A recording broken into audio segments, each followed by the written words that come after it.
आपण हे दृश्य बघतोय सध्या काटेवाडीमध्ये अजित पवार यांच्या निवासस्थानी शरद पवार पोहोचलेले आहेत। याआधी सुप्रिया सुळे, प्रतिभाताई पवार या देखील पोहोचलेल्या होत्या आणि त्यानंतर आता शरद पवार हे देखील काटेवाडीत पोहोचलेले आहेत। आज काटेवाडीमध्ये भाऊबीजेच्या कार्यक्रमाचं आयोजन करण्यात आलं आणि या कार्यक्रमासाठी शरद पवार दाखल झाले।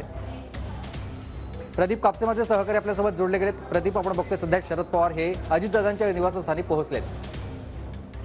अगदी बरोबर आहे सुमित। खरं तर पवार कुटुंबाचा भाऊबीजेचा जो कार्यक्रम असतो तो काटेवाडीतल्या अजित पवारांच्या निवासस्थानी पार पडत असतो। काल गोविंदबागेमध्ये अजित पवारांचं कुटुंब जे आहे ते शरद पवारांच्या गोविंदबागेमध्ये दाखल झालेलं होतं। रात्रीचा स्नेहभोजनाचा कार्यक्रम जो आहे तो सुद्धा गोविंदबागेमध्ये आयोजित करण्यात आलेला होता।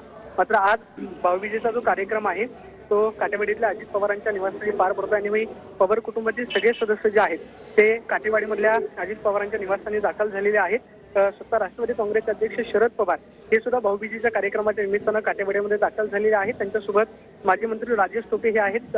सकाळी शरद पवारांनी शेतकऱ्यांच्या बांधावरती जाऊन शेतकऱ्यांना भेट जी आहे ती दिलेली होती। मात्र त्यानंतर भाऊबीजेच्या कार्यक्रमासाठी शरद पवार जे आहेत ते काटेवाडीतल्या निवासस्थानी दाखल झालेले आहेत। खरं तर गेल्या काही दिवसांपासून एकच चर्चा होती ते म्हणजे अजित पवार आणि शरद पवार जे आहेत ते एकत्र येतील का। मात्र दिवाळीच्या निमित्तानं हे जे आहेत ते काटेवाडीतल्या निवासस्थानी एकत्र आलेले आहेत आणि सध्या शरद पवार जे आहेत ते सध्या काटेवाडीमध्ये दाखल झालेले आहेत आणि अगदी थोड्याच वेळात या ठिकाणी भाऊबीजेच्या कार्यक्रमाला जे आहे त्याला सुरुवात होणार आहे। मात्र शरद पवार हे अजित पवारांच्या निवासस्थानी दाखल झालेले आहेत आणि थोड्याच वेळात आपल्याला काटेवाडीच्या निवासस्थानी भाऊबीजेचा जो कार्यक्रम आहे तो पार पडताना पाहायला मिळेल। सुप्रिया सुळे काही वेळापूर्वी दाखल झालेले आहेत। पवार कुटुंबातील सगळे सदस्य हे दिवाळीच्या निमित्ताने एकत्र असतात। वेळापूर्वी दाखल झालेले आहेत। पवार कुटुंबातील सगळे सदस्य हे दिवाळीच्या निमित्ताने एकत्र असतात। काल गोविंदबागेमध्ये सुद्धा स्नेहभोजनाच्या कार्यक्रमाला सगळं संपूर्ण पवार कुटुंब जे आहे ते उपस्थित होतं। काल अजित पवार, सुनेत्रा पवार, त्याचबरोबर पार्थ आणि जय पवार हे सुद्धा कार्यक्रमासाठी उपस्थित होते। मात्र सध्या शरद पवार जे आहेत ते अजित पवारांच्या निवासस्थानी दाखल झालेले आहेत आणि अगदी थोड्याच वेळात भाऊबीजेचा जो कार्यक्रम आहे तो पार पडेल। गेल्या 3 ते 4 दिवसांपासून एकच चर्चा होती ते म्हणजे अजित पवार शरद पवारांना भेटणार का किंवा भाऊबीजेचा जो कार्यक्रम अजित पवारांच्या घरी असतो त्या कार्यक्रमाला शरद पवार येतील का। मात्र कुटुंबातली जी परंपरा आहे ती मात्र खरं तर शरद पवार आणि अजित पवारांनी पाळलेली पाहायला मिळते। कारण राजकारण विसरून हे संपूर्ण पवार कुटुंब जे आहे ते दिवाळीच्या निमित्तानं आपल्याला श्रीनिवास पवार यांच्या घरी भोजनासाठी पाहायला मिळालं। त्याचबरोबर अजित पवार हे गोविंदबागेमध्ये सुद्धा काल शुभेच्छा देण्यासाठी गेलेले होते। मात्र आज भाऊबीजेच्या निमित्तानं शरद पवार हे अजित पवारांच्या घरी दाखल झालेले आहेत आणि अगदी थोड्याच वेळात अजित पवारांच्या निवासस्थानी भाऊबीजेचा जो कार्यक्रम आहे तो आपल्याला पार पडताना पाहायला मिळेल। सुमित, नक्कीच सर, आपण हे दृश्य बघतो, तुम्ही आमच्यासोबत असेच जोडलेले राहा। शरद पवार हे काटेवाडीतल्या अजितदादांच्या निवासस्थानी पोहोचलेले आहेत। काल गोविंदबागेत देखील अजित पवार हे पोहोचले होते। स्नेहभोजनाचा कार्यक्रम आयोजित करण्यात आला होता। संपूर्ण कुटुंब या कार्यक्रमात सहभागी झाला होता।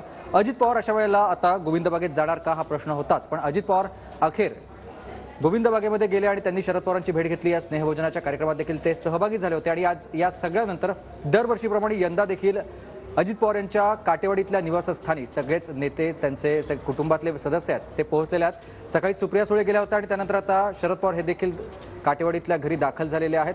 प्रदीप, सगळ्यात महत्त्वाचं म्हणजे आता अजितदादा नाराज असल्याच्या चर्चा होत्या। अजितदादा काल जातील की नाही गोविंदबागेत या संदर्भातल्या देखील चर्चा रंगू लागल्या होत्या, पण अजितदादा निवासस्थानी संध्याकाळी गेले होते आणि आज आपण बघतोय शरद पवार हे देखील दरवर्षीच्या परंपरेनुसार अजितदादांच्या निवासस्थानी दाखल झालेले आहेत। त्यामुळे राजकारण वेगळं पण पारिवारिक संबंध वेगळे हेच दाखवण्याचा हा प्रयत्न आहे।